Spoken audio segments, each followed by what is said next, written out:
King James Bible, Acts of the Apostles, chapter 23. And Paul earnestly beholding the council said, Men and brethren, I have lived in all good conscience before God until this day. And the high priest Ananias commanded them that stood by him to smite him on the mouth. Then Paul said unto him, God shall smite thee, thou whited wall.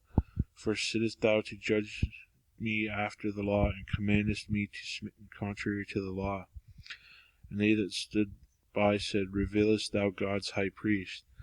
Then said Paul, I willst not, brethren, that he was the high priest, for it is written, Thou shalt not speak evil of the ruler of thy people. But when Paul perceived that the one part were Sadducees and the other Pharisees, he cried out in the council, Men and brethren, I am a Pharisee, the son of a Pharisee, and the hope of the resurrection of the dead I am called in question. And when he had said so, there arose a dissension between the Pharisees and the Sadducees, and the multitude was divided. For the Sadducees say that there is no resurrection, neither angel nor spirit, but the Pharisees confess both. And there arose a great cry, and the scribes that were of the Pharisees' part arose and strove, saying, We find no evil in this man, but if a spirit or an angel hath spoken to him, let us not fight against God. And when there arose a great dissension, the chief captain, fearing lest Paul should have been pulled in pieces of them, commanded the soldiers to go down and to take him by force from among them, and to bring him into the castle.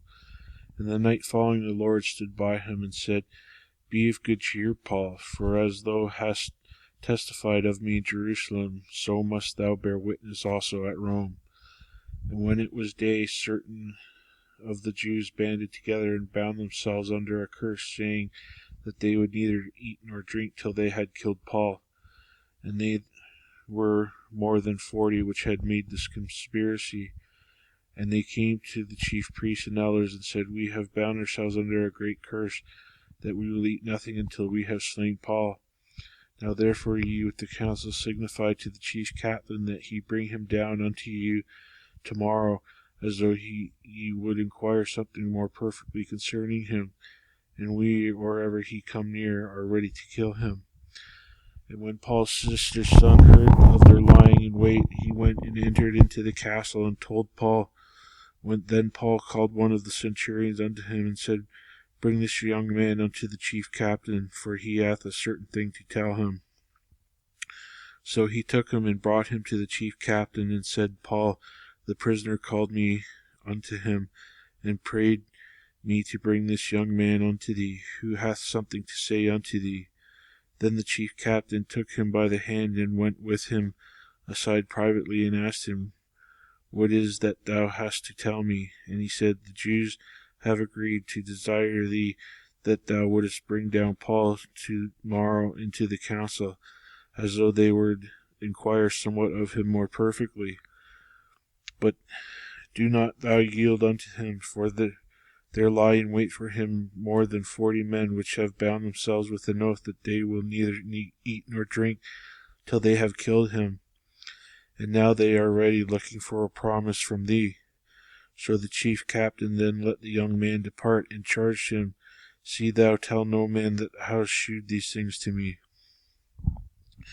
And he called unto him 2 centurions, saying, Make ready 200 soldiers to go to Caesarea, and horsemen 70, and spearmen 200, and at the third hour of the night. And provide them beasts, that they might set Paul on, and bring him safe unto Felix the governor.